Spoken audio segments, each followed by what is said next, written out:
हरे कृष्ण। जयो राधा माधव कुंज बिहारी,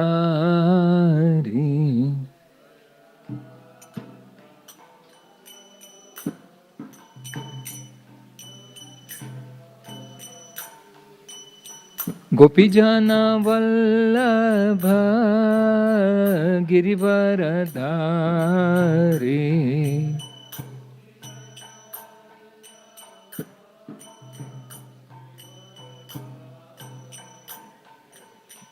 यशोदानंदन ब्रज जन रंजन,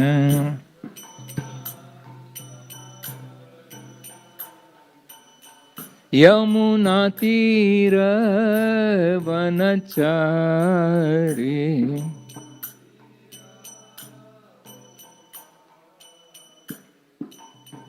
हरे कृष्णा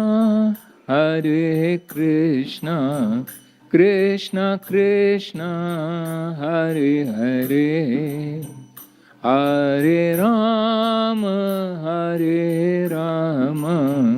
राम राम हरे हरे।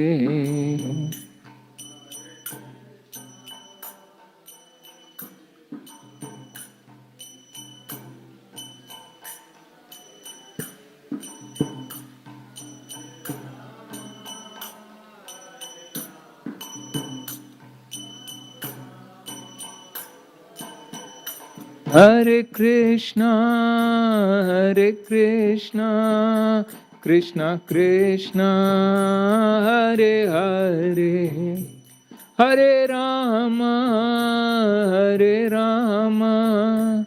राम राम हरे हरे।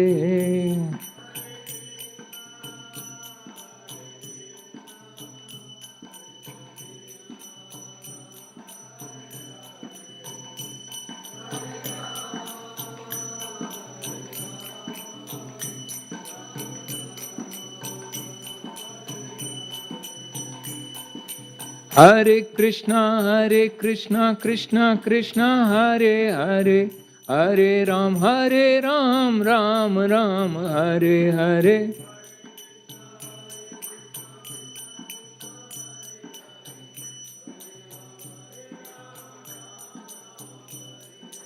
हरे कृष्णा कृष्णा कृष्णा हरे हरे, हरे राम राम राम हरे हरे।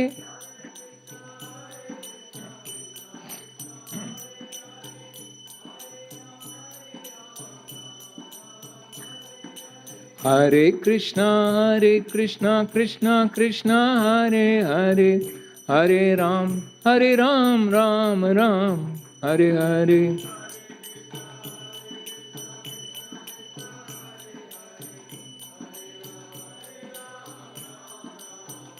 जयो राधा गोपीनाथ राधा गोपीनाथ राधे,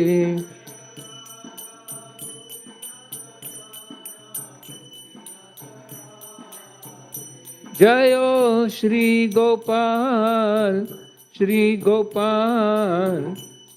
गोपाल जयो श्री गोपाल।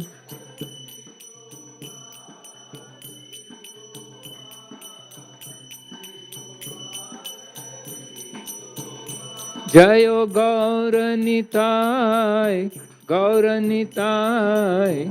गौरनिताय जयो गौरनिताय।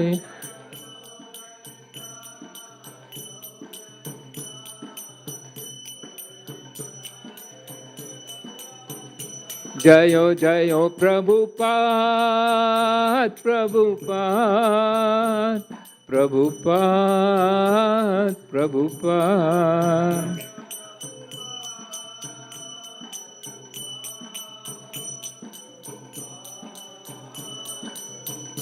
जयो जयो गुरुदेव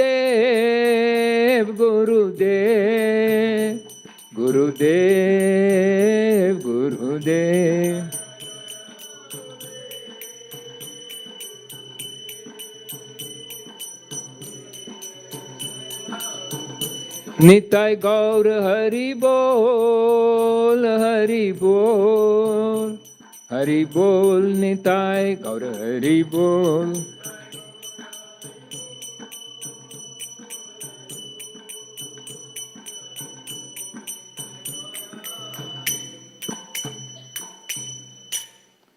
जय ओम विष्णुपाद परमहंस परिव्रजक आचार्य अष्टोत्तर शत श्रीमद his divine grace A.C. Bhaktivedanta Swami Srila Prabhupada की, ISKCON फाउंडर आचार्य श्रीला प्रभुपाद की जय। ओम विष्णुपाद परमहंस परिव्रजक आचार्य अष्टोत्तर शत श्रीमद हिज डिवाइन ग्रेस भक्ति सिद्धांत सरस्वती ठाकुर गोस्वामी महाराज प्रभुपाद की, नामाचार्य श्रीला हरिदास ठाकुर की। प्रेम से कहो श्री कृष्ण चैतन्य प्रभु नित्यानंदा, श्री अद्वैत गदाधर श्रीवासदि गौर भक्त वृंद की। All glories to the assembled devotees, all glories to the assembled devotees, all glories, all glories, all glories to Sri Guru and Sri Gauranga. Om Namo Bhagavate Vasudevaya.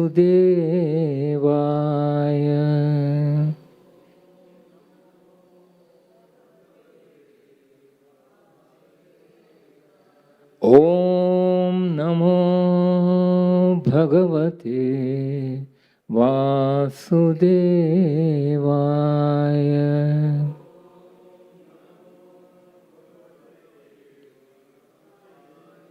Om Namo Bhagavate Vasudevaya.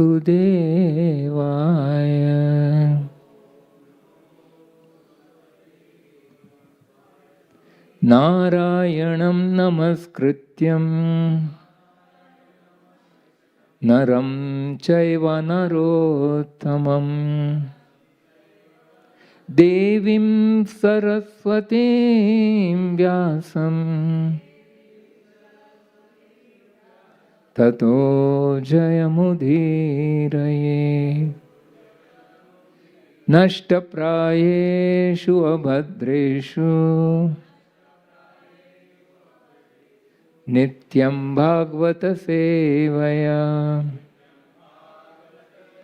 Bhagavati Uttama Shloke Bhaktir Bhavati Naishtiki. Krishnaya Vasudevaya Devaki Nandanaya Cha Nanda Gopakumaraya Govindaya Namo Namaha. Namaha Pankajanabhaya Namaha Pankajamaline Namaha Pankajanetraya Namaste Pankajangriye. Reading from Srimad Bhagavatam, Canto 3, Chapter 10, verse number 30.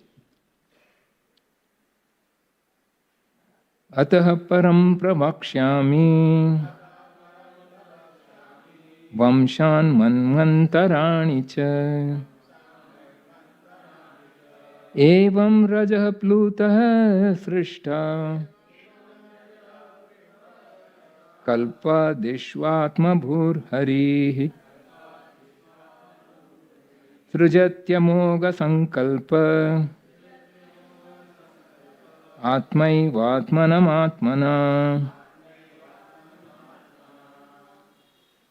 atah param pravakshyami vamshan manvantarani cha evam rajah plutah srishta kalpa dishvatma bhur hari srujatyamoga sankalpa atmaivatmanam atah param pravakshyami Vamshan manvantaraणि च एवं रजः प्लूतः सृष्टा कल्पादिष्वात्मभूर्हरिः सत्यम् अमोघसङ्कल्प आत्मैवात्मनाम् आत्मनम्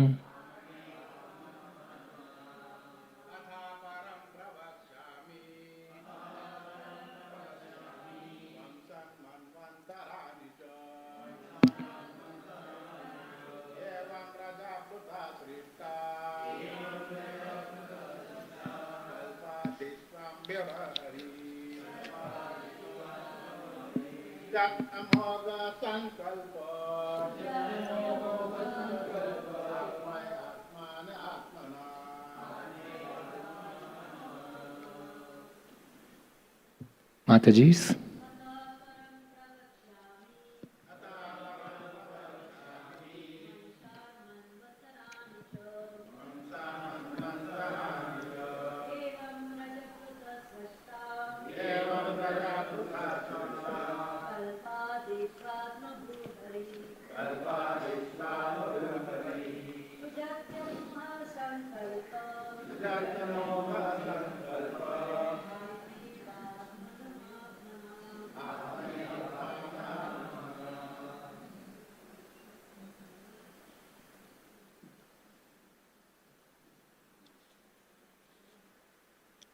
So now we will take the translation.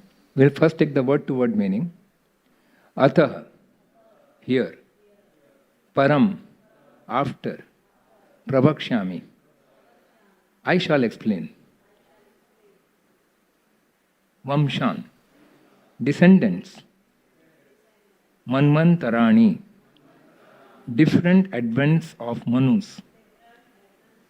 Cha, and evam, thus, Rajah Plutah, infused with the mode of passion. Srishta, the creator. Kalpadishu, in different millenniums. Atmabhu, self-advent. Hari, the personality of Godhead.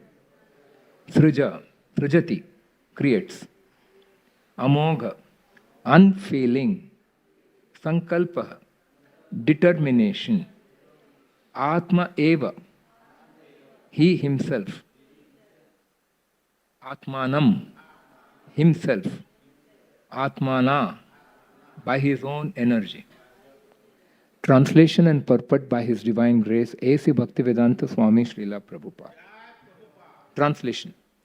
Now I shall describe the descendants of the Manus, the creator, Brahma, as the incarnation of the passion mode of the personality of Godhead, creates the universal affairs with unfailing desires in every millennium by the force of the Lord's energy.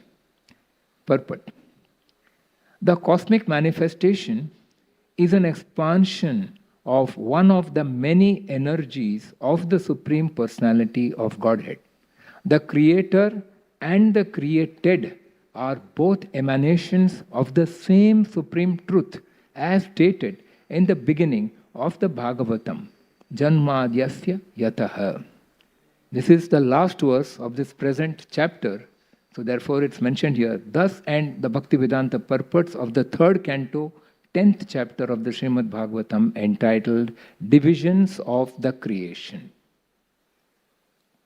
Om Ajnanatimirandhasya Jnananjanashalakaya Chakshurunmilitam Yena Tasmai Shri Gurave Namaha.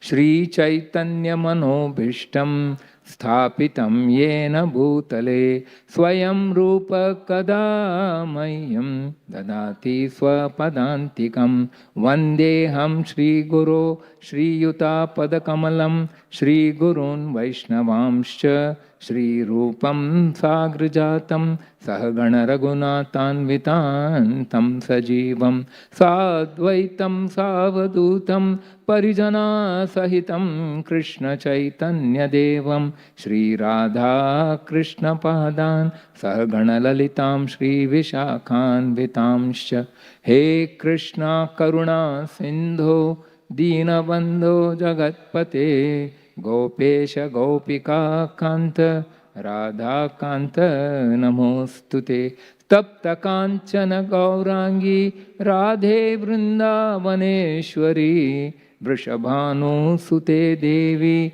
Pranamami Hari Priye Vancha Kalpatarubhyascha Kripa Sindhubhya Evacha Patitanam Pavanebhyo Vaishnavebhyo Namo Namaha Jai Shri Krishna Chaitanya Prabhu Nityananda Shri Advaita Gadadhara Shri Vasadi Gaura Bhakta Vrinda Hare Krishna Krishna Krishna Hare Hare Hare Rama Rama Rama Hare Hare Hare Krishna. Sincerely seeking the blessings of all the devotees, and also hearty welcome to all the devotees who are here to the morning Srimad Bhagavatam class. I would at the outset like to acknowledge the valuable inputs given by His Grace Radhika Vallabh Prabhu and His Grace Pavaneshwar Prabhu. So, we are on the 10th chapter and the last verse, verse number 30 of the 10th chapter of the third canto of Srimad Bhagavatam, and the chapter is entitled Divisions of the Creations. It is actually a conversation going on between Maitreya Rishi and Vidura. When two great personalities, actually who is Vidura? He is incarnation of Yamraj himself, and Yamraj is one of the Mahajans. So they are all close associates of the Lord. And what is the qualification of Maitreya Rishi? Maitreya Rishi was witness to the conversation between Lord Krishna and Uddhava before the Lord departed from this world. Before he wound up his pastimes and decided to wind up his pastimes. So he gave him parting advice. And that entire parting advice that is given by Lord Sri Krishna to Uddhava is also part of the 11th canto of the Srimad Bhagavatam, and it is known as Uddhav Gita. This Bhagavad Gita which we read is actually, you can say, Arjun Gita, because it is conversation between Krishna and Arjuna, and this is Uddhav Gita. So here also he gives very valuable information. And Maitreya Rishi is a witness to all this conversation. He is personally present there. And in his presence, Krishna is speaking. So obviously he is a very, very elevated personality. So the talk between two elevated and tall personalities is the subject matter of the Srimad Bhagavatam. Not only these, others also. So see, we are fortunate to be privy to that information. And what now Maitreya is sharing with Vidura is all this knowledge that he has gathered. And Vidura is asking questions to Maitreya. Vidura is asking about this creation. How does this creation take place, and so on and so forth. And at that time, Maitreya is responding to that. And so this is all. And in this particular section which we are dealing with now, it deals with the appearance of Lord Brahma in this material world and glories of Lord Brahma, and also some of the intricacies of this creation are also dealt with very clearly. The question arises, and this has got so many technical details in it. So what have we got to do with it? Why are we reading all these things? What is the gain that we are having in reading all this? Answer is very simple. Brahma is the first living being created in this material universe. And what are Brahma's experiences? What does he encounter upon his appearance, that is birth. But Brahma is known as Aja. Aja means one who is unborn. Because the birth of Brahma is very, very different. He is not coming from the womb of a mother like so many of us, like all of us. But his appearance is, he is directly coming from the navel of the Garbhodakshai Vishnu, appearing on the lotus flower, and he is just sitting on the lotus flower. He just appears, that's all. So it is very different. In fact, it is a divine. So therefore, to understand the appearance of a divine personality and how a divine personality behaves, how does he face the challenges, and how does he take his decisions, and how does he act, all this is for our benefit. We are coming in his disciplic succession, and he is the source, and we are coming from that source. That is our starting point. So since Brahma is our starting point, obviously what he does is valuable lessons for us. And that is why we are discussing all these things. So he tells us how to live in this world, so as not to be lost in the pitfalls of this world. How not to forget the real goal of human life. He tells us how to connect to the Supreme Personality of Godhead by tapasya, who in turn will be pleased and guide us from within. That is the beauty.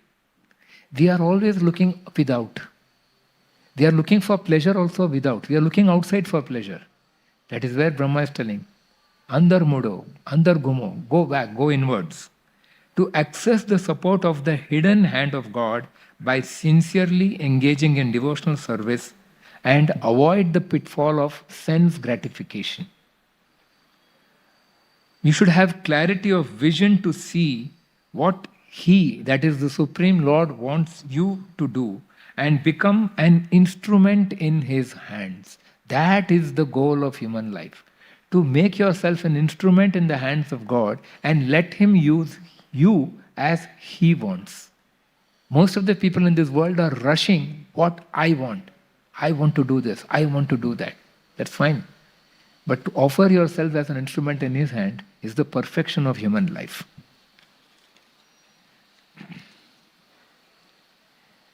Here on the last verse, and Maitreya is telling in this particular verse, I shall describe descendants of Manus. That comes in the future chapters, in the next chapters.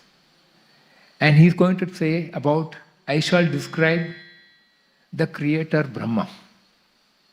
So this is what we are going to focus on. Let us try to understand Brahma more clearly. Why? We'll come to that. Creates universal affairs with unfailing desires. This is actually, I'll come to that, by the force of the Lord's energy. These are the actual words of the translation. As we will focus on Brahma, his glories and teachings, he imparts very valuable lessons to us. And we will also try to understand the meaning of the word Amoga Sankalpa, which is mentioned in this verse. That is, it means strong determination, of unfailing determination of Brahma. So we will also discuss the story of Dhruva, because that explains determination from the Puranas. And then we will also go and find out something of the current events which shows how all this is so relevant to us in our daily life. So chapter 8, we are in the 10th chapter. So chapter 8, it talks about the manifestation of Brahma from Garbhodakshai Vishnu. Then chapter 9 is Brahmaji's prayers for creative energy. Because Brahma is given the responsibility of creating, that is populating this universe. And creating, placing everything in its position. So it's a major responsibility. So he's praying. So those prayers are there in the 9th chapter. And Brahma is our source. We come from Brahma. He is the first created being, and then from that he has started the creation, and we are coming in succeeding generations.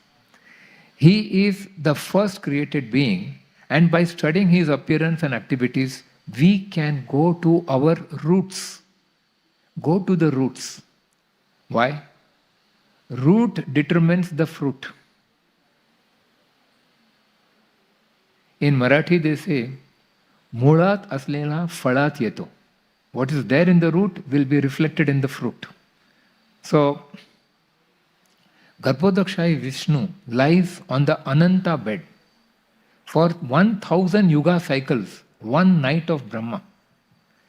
And jivas, that is ourselves, and material elements in a subtle state are within his body, in a dormant state.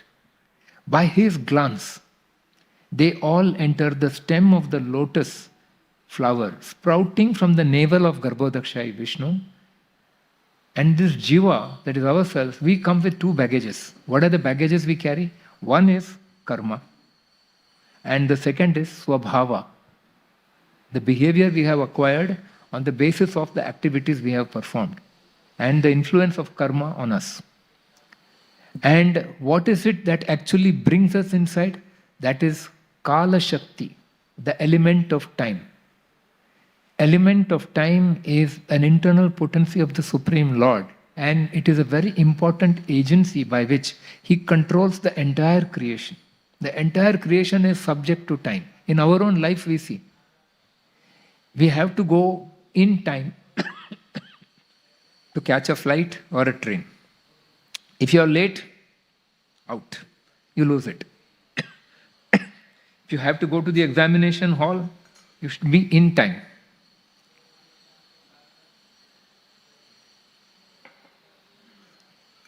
If you are late, you miss the exams. Everything has to be done in time. Time is a controlling factor. But what is that time? It is coming in the glance of the Lord. That power, energy he is releasing, he is bringing it into the world which is dead, absolutely dead, without life. So actually he enters. He enters through his glance. And that is known as Vishanti. Vishanti means to enter. Pravishanti, Pravesh Karna. And when he enters through that energy, that is why he is Vishnu. Vishanti iti Vishnu, the one who enters. He is the one who infuses life into matter. Otherwise, matter is dead. It has got no value. The one who can infuse life is Vishnu. So he is infusing life into the entire universe, and the universe begins to function. Consciousness comes from him.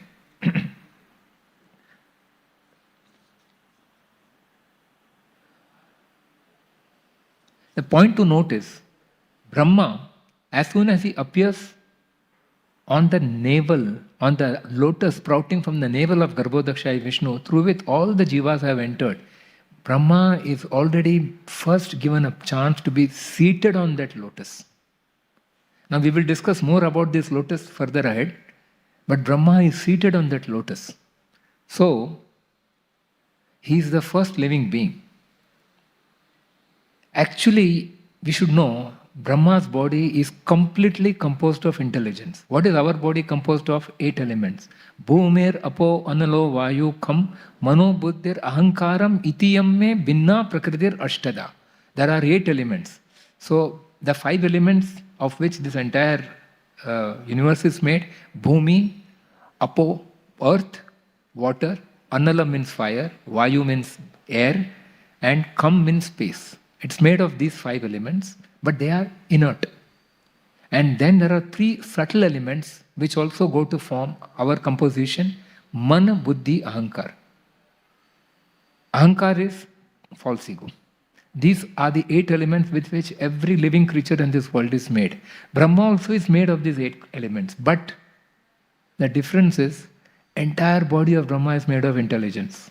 Our body is made up of earth, water, so many things are there.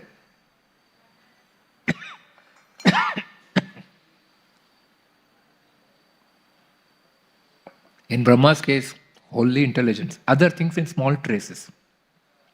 So you can imagine what kind of a personality is Brahma. Not an ordinary person. Certainly not. Now what is happening to that Brahma? That is interesting to note. When he is finding himself on the lotus, he is bewildered. Who am I?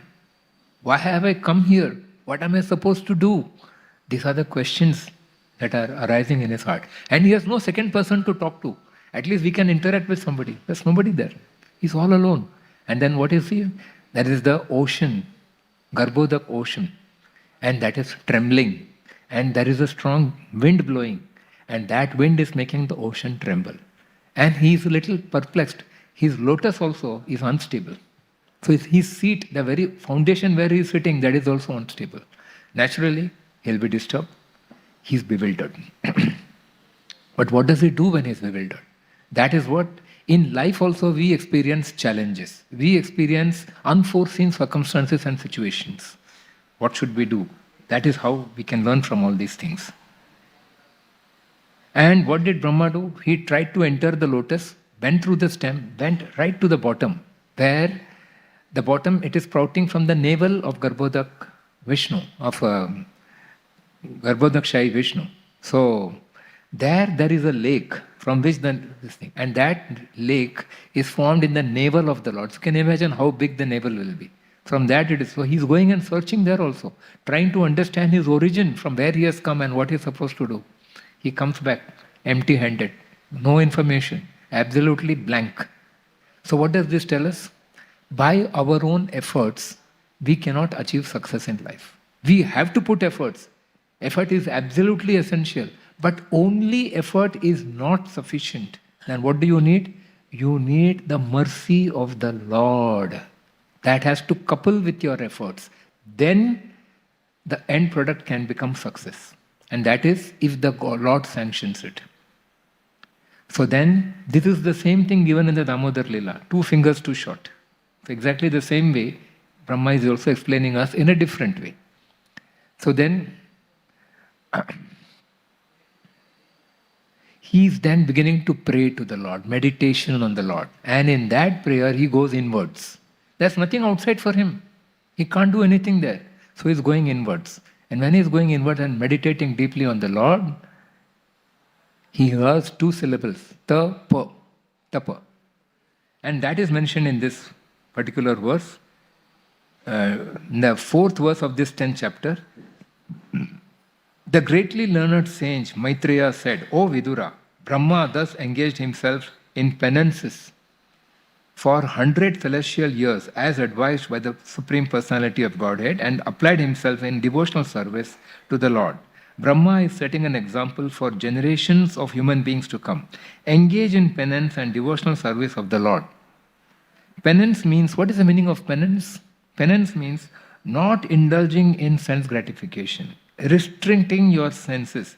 Do not be led astray, chasing sense objects.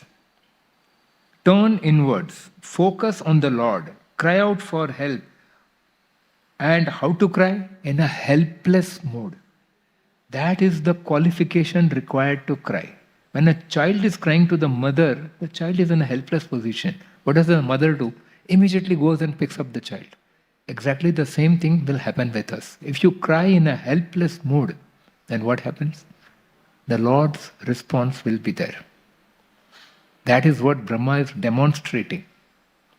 And sometimes reversals happen in our life. And we face challenging situations. We become helpless actually. We have nowhere to go to. And when we turn to the Lord at that time, then, and we get the receive and support of the Lord, and by God's grace, when we are overcoming the challenges, then we understand those reversals were actually a blessing. These challenges were actually a blessing by the Lord to put us in a helpless condition, to make us cry out for Him. And when we do that, that is the way to access the mercy of the Lord.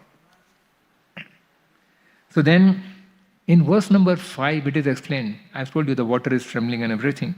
And now, in the 6th verse, the translation says, long penance and transcendental knowledge of self-realization had matured Brahma in practical knowledge. So Brahma is now learning from practical experience that if you do this, then you get the response from the Lord. And thus he drank the wind completely along with the water. Now you will be wondering, is this a magic show going on? He drank the wind, he drank the water, the entire ocean he drank. Please try to understand. That means he was empowered by the Lord. We cannot even lift a pencil without the empowerment of the Lord. What to drink the ocean and the wind. We can't do even these small little things without the empowerment of the Lord. But we are so used to it, we take it for granted. That is the problem. So here we learn every little thing that you're able to do is an empowerment of the Lord. And when the situation given to Brahma was so gigantic, he had to do it, he just did that. Prabhupada, in purport of the 6th verse, says, beginning from Brahma down to this age, the living entities are struggling with the forces of material nature. This is what we understand in how Brahma is also struggling with the forces of material nature. Why? Why are we struggling with the forces of material nature? Because we don't belong to this nature. Our nature is spiritual. We are spirit souls, part and parcel of Krishna. Mama ivam sho jiva loke. We are part and parcel of Krishna. So, this is a foreign land for us. Naturally, when you go to a foreign land, you have to actually get yourself acclimatized to that. And so, by advanced knowledge in science and transcendental realization, one can try to control material nature, which works against our endeavors. And in the modern age, advanced material scientific knowledge and penance have played very wonderful roles in controlling the power of material nature.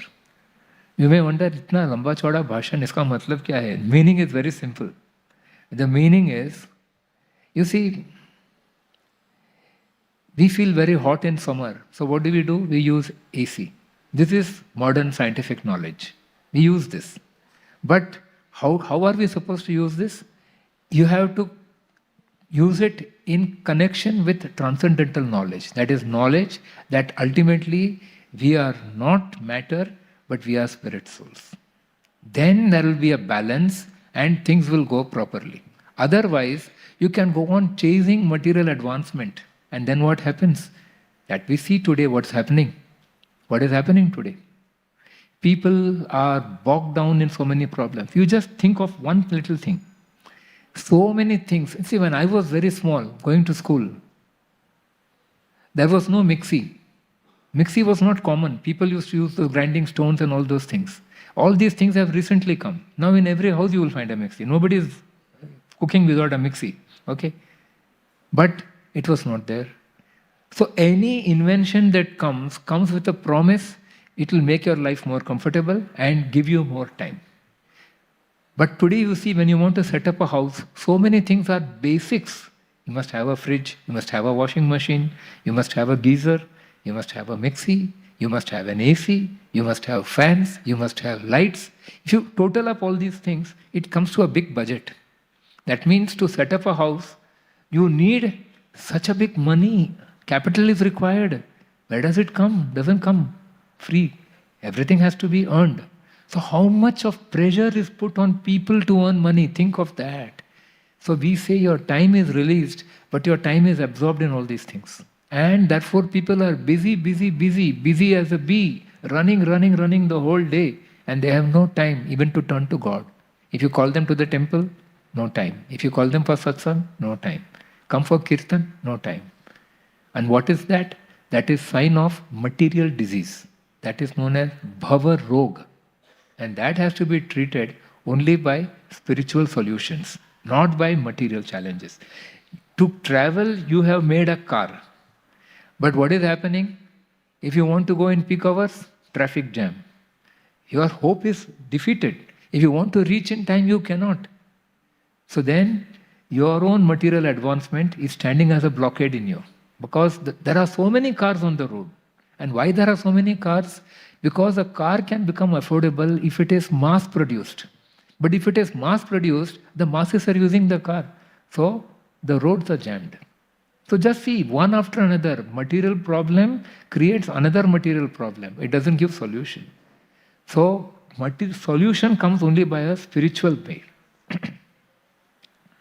So such control of material energy, however, can be more successfully carried out if one is A soul surrendered unto the Supreme Personality of Godhead and carries out his order in the spirit of loving transcendental service. These are the words of Srila Prabhupada in the purport of the 6th verse of this chapter.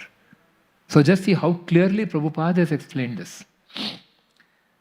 But for us, it may sound to be very high philosophy, but let us see how it translates practically. Take the story of Dhruva.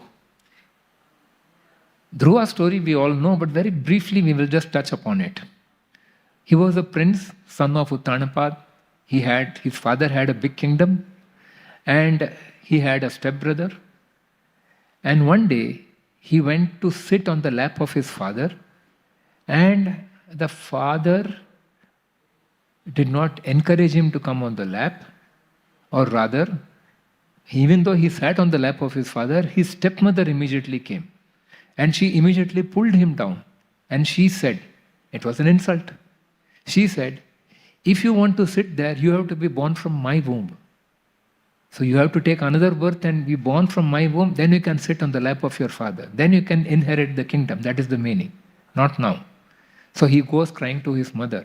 His mother is Suniti and his stepmother is Suruchi.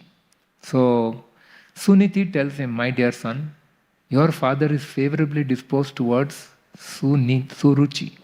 So I am helpless. So I cannot comfort you in this matter. But the one who can help you is Lord Narayan. And Lord Narayan is found in the forest. So you have to go and beg for his help, and he can solve any problems. So see, mother is directing the son for a material problem to a spiritual solution. And he enters the forest. A small boy of 5 years, or less than 5 years, playing in the palace, how can he survive in the forest? There are dangerous animals, there are mosquitoes, forget animals. Even a mosquito can bite you, cause malaria and dengue, and people suffer because of that. So even that is enough. Forget a tiger or a lion. But he owes. Why? Determination. That is the Amoga Sankalpa. Determination, strong determination. I want to meet Narayan. But then what happens? When a soul is crying out for the help of the Lord and takes action in a determined manner, translate it into action, not just a thought. He is going into the forest, taking the risk. Narad Muni comes in front of him. Narad Muni is an agent of the Supreme Lord. He's Guru. So he comes and he's asking him, first he's testing him. Kya beta, kya chal rahe tu? What are you doing? Why you want to go into the forest? It's your age to play. Go and play in the palace. You've got a huge palace. You're a prince. He's very strictly business-minded. Who? Dhruva. He says, I want to find Narayan. Can you help me? Then help me. Otherwise, don't try to discourage me. Out of my way. That's what he's telling Narad Muni. Narad Muni understands. He means business. So then he says, okay, here is a genuine soul looking for God. Immediately he gives him advice. How to do tapasya. He gives him detailed advice. And within 6 months, Dhruva actually sees the Lord. But the tapasya is very strong. But after that 6 months, when he sees the Lord, then what happens? That is a beautiful part. The Lord says, Beta, what do you want? You have done such severe tapasya. What do you want? And he says, Sthan abhilashi tapaso sthito aham tvam praptvan devamuni indra guhyam swami kritharto asmi varam nayache. He says, I wanted a kingdom bigger than that of not my father but my grandfather Brahma. And so I situated myself in tapasya. Tapaso sthito aham tvam praptvan devamuni indra guhyam. Even devatas, Indra, Munis, they cannot attain you. You are hidden from all of them. Guhyam, you are hidden from all of them. But by the mercy of my Guru, Narad Muni, and by dint of this tapasya, you have appeared in front of me. Kanchin vichinnam api divya ratnam. I was looking for broken pieces of glasses. But now I have got a diamond in your presence in front of me. Swami Kritharto Yasmi. I am fully satisfied. Varam na yache. I don't want any benediction. I am fully satisfied. This is what Dhruva says. So this also has got a very important significance for us to learn. When we chase material pleasures, we may get it or we may not get it. If you don't get it, you go in depression. If you get it, you go into euphoria. Both can throw you off balance. But when you run after a spiritual goal, and definitely you will attain some measure of success. You may not see the Lord in person as Dhruva did, but at least you will get in some measure of success. But when you do that, you actually feel the spiritual touch of the Lord within your heart. And at that time, what happens? All your material hankering goes away. Automatically it goes away. So, Krishna haya Surya sama maya haya andhakar. Yaha Krishna taha nahi mayara adhikar. Krishna is like the sun, and in the presence of the sun, darkness cannot exist. Hankering for material objects or material pleasures, sense gratification, is like darkness, ignorance. So in the presence of the sun, the ignorance cannot stand, darkness cannot stand. It automatically vanishes. So the idea of trying to win over temptations in life is not to artificially try to control your senses, but to surrender to the Lord. And when that happens, that satisfaction comes within the heart. And that satisfaction, what happens? It automatically restrains the senses. And one is no more inclined to go in that direction. This has actually happened with so many devotees who have come to this temple and taken to the process of devotion. Without their knowledge, they don't know what is happening inside, but this is the process that is given in the Bhagavatam. This is what happens. True to his Kshatriya nature, he ventured, okay, so all those things we have done. Now, when he gets that, so then what does the Lord do? Okay, you don't want the kingdom, theek hai, nahi deta hai. No, he's not like that. My dear, you have situated in penance because you want it. So he gives him a place higher than Brahma. Satya Loka, above that, he has given him a place, Dhruva Loka. And there, Dhruva is permanently staying there, and that is part of the spiritual sky.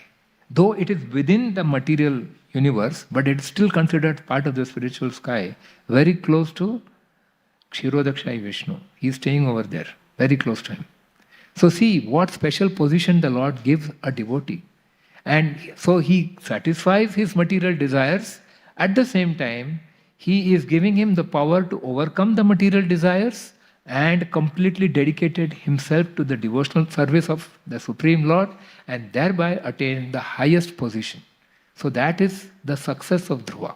And that is actually open to each one of us without any discrimination. That is the Lord's greatest mercy. So, advancement in modern science and technology does not necessarily mean proving spirituality to be irrelevant. Rather, acknowledge our eternal dependence on the Supreme Personality of Godhead, accepting our limitations and appreciating His limitless potential. That is what we have to come to. We should know that we are limited. What can we do? But we should connect to Him who is limitless. Then He can carry us to great heights. And our idea is not to grant heights, but just to make ourselves an instrument in His hands. That should be the goal of human life. In 1997, so in this respect, I would like to share a very beautiful thing that happened. In 1997, there was a meeting of the Rotary Club members who had come to this temple. And His Holiness Radhanath Swami Maharaj addressed the Rotary Club members. And there, he was speaking about the challenges, because 97, so very shortly 2000 years is going to approach. So he was speaking about the challenges of the 21st century, the century in which we are now living. We are in 2025 now. So he was speaking about the challenges of the 21st century. He spoke about global warming. He spoke about climate change. He spoke about the diseases affecting people in the 21st century. It will not be so much like cholera, typhoid, caused by bacteria, but it will be lifestyle diseases, hypertension, diabetes, asthma, blood pressure. These are the things. And why are these coming? We already discussed it earlier. Why are these problems coming? because of an artificial lifestyle, very, very materially packed. That is why these problems are coming. And what is the solution for this? Tapasya. Restrain from over sense gratification and completely devote yourself to the meditation of the Lord, chanting the holy name of the Lord. That is japa meditation. So when you take to that process, then what happens? Then you have direct access to the God, to the Supreme Lord. Because the name of Lord is, what is it? Divine. Divine means it is not material. It has got special qualities. If you simply say water, water, water, your thirst is not satisfied. But if you drink water, then your thirst is satisfied. So the name water and the substance water are two different things. But the name of God is not different from God. That is the potency of God's name. That is why when you chant His name, what happens? Your internal aspect is purified. You see, you can wash yourself with soap. You can wash your skin with soap. But you cannot wash your heart with soap. So many negative thoughts are troubling you from inside. The soap for cleaning the heart is the name of God.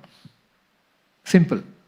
So you chant His name, apply the soap 108 times in one mala and 16 malas in a day. But of course, don't be worried, not that you have to do it in one day. It comes gradually. But when you do this, then what happens? The grace of God comes into you. So this is how you invite spiritual solution to solve material problems. Otherwise, life is full of challenges. So many issues will come up. One after another, problems will be thrown at you. So Maharaj answered very beautifully. So Maharaj said, the solution is devotion to God. So one person asked a question. Very naturally, people will ask, what is the interrelation between religion and science? He asked this question. You are quoting scientific problems, but the solution you are giving is completely spiritual, chanting the name of God.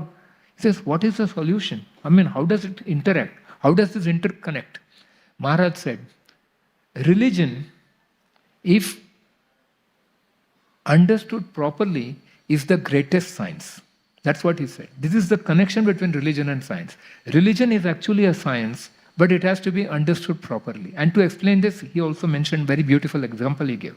He says, if you take a piece of stone and throw it in the pond, what will happen? There will be ripples. But these ripples will be circular. And they go in waves, they touch the edge of the pond.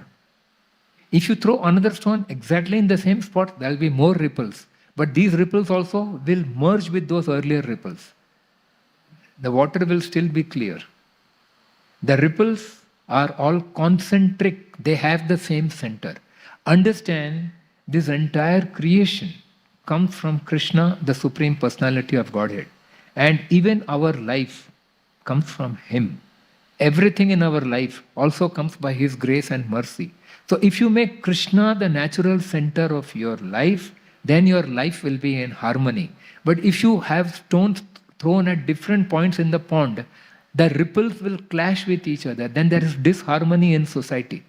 And there is clash, that is problems, conflicts, all these things come. So why these conflicts come? Because we are having so many different centers. I want this, I want that, you want that, I want this. So there's a clash between you and me. So what we have to do, and then also one more point is to be mentioned here, and that is, when Brahma was bewildered, actually, that lotus, why is it so important? I said we will talk about the lotus. So that is mentioned in the next verse, I think 7th or the 8th verse. That is, it is said, actually the lotus carries the blueprint of the entire universe. In the lotus, the Lord has marked, it is mentioned there, Prabhupada has given, the Lord has marked the positions of the different universes. It is explained that in the stem of this lotus, all the 14 planetary systems are situated. So Brahma has marked the locations of each planet where it will be, and also the top of the lotus extends right up to Satyaloka. So all these things are mentioned. And the first living entity is generated is Brahma himself. Brahma is not born out of the union of a male and female. He comes from a divine source. But then Brahma, to generate this entire, populate this entire universe, what does he do? He creates the first male and female. And that is Manu and Shatadarpa. What's the name? Yeah. So these two people are created, and from them, and therefore the word man comes from Manu. Manu is the first created being who has come in that way. So he is giving birth, and from him the whole line descends. So if you understand all these things, so many aspects of creation, then we can understand that Shatarupa, the name is. So Manu and Shatarupa are created, and they beget children and they populate the world. And of course there are other Prajapatis also. So this way Brahma carries on the task of creation and populating. And also within the body of Brahma, certain important living entities has already been born, that has been placed by the Supreme Lord. And therefore from the body of Brahma, various elevated entities are appearing. Like they say, Manasaputra, so coming from the mind and coming from different parts of Brahma's body. All these things are mentioned. So how is it possible? Because the Lord has already placed them. So see, Brahma is only an instrument. The arrangement has already been done by the Lord. So the first part of the creation is known as Sarga, done by the Lord. And the second part of the creation is Visarga, done by Brahma. And for that, Brahma is empowered to do it. Or they have already been placed in his body. And so he's doing all these things. So the lotus is not just a flower. The lotus is the blueprint or the plan for the entire universe. And from that, the Brahma then actually begins the task of his creation once he understands the whole purport, how it is done, what it is to be done, and then he begins to create. And then we feel that it is like magic. He is drinking the ocean, he is drinking. But see, these are powers which are given to empowered personalities. We know one more example. Janu Rishi, he drank the river Ganga. And then it came out through his ear. And so, what happened? Then from there, Ganga is known as Jahnavi. So then, how does a rishi drink the whole river Ganga? So it is not humanly possible. So they are empowered souls. They have been given certain powers. The Lord can make such a big creation. Who are we to question and challenge him? So we just understand his plan and conform to his plan, surrender to the will of the Lord, and then life will be harmonious. There will be no problem. So anyway, so Maharaj explained this point so very nicely. We are fortunate that today, when we are discussing all these things, yesterday was the very day which was the Tithi birthday of His Holiness Radhanath Swami Maharaj. And so many of us here and even elsewhere are his disciples. We are ever grateful to him.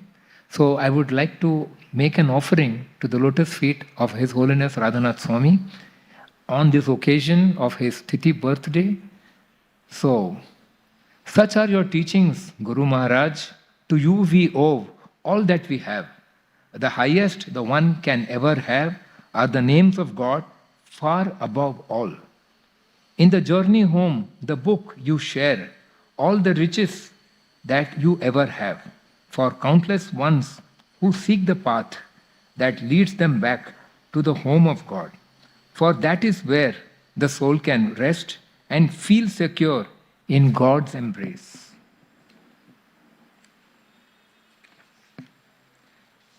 Far away, far, far away from the world of care, where one has no time to stand and stare at his beautiful face and absorb the beauty of Krishna's grace. Grateful we are to you, Maharaj, for guiding us to Krishna's grace. The lens in specs only clears one's sight, but you, Maharaj, give insight. Bhakti Vedanta, hospital divine, Gopal's garden, school pristine, Govardhan eco, village profound, with Navadvip islands just around, the corner of time that's yet to come, and Radha Gopinath at the core, and so many temples, also more. The list can go on endlessly as your plans fertile flow ceaselessly. Please bless us all on this day, the 75th year of your appearance day.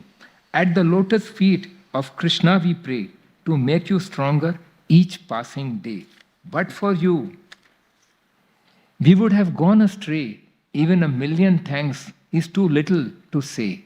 Your Dasanadas. Hare Krishna.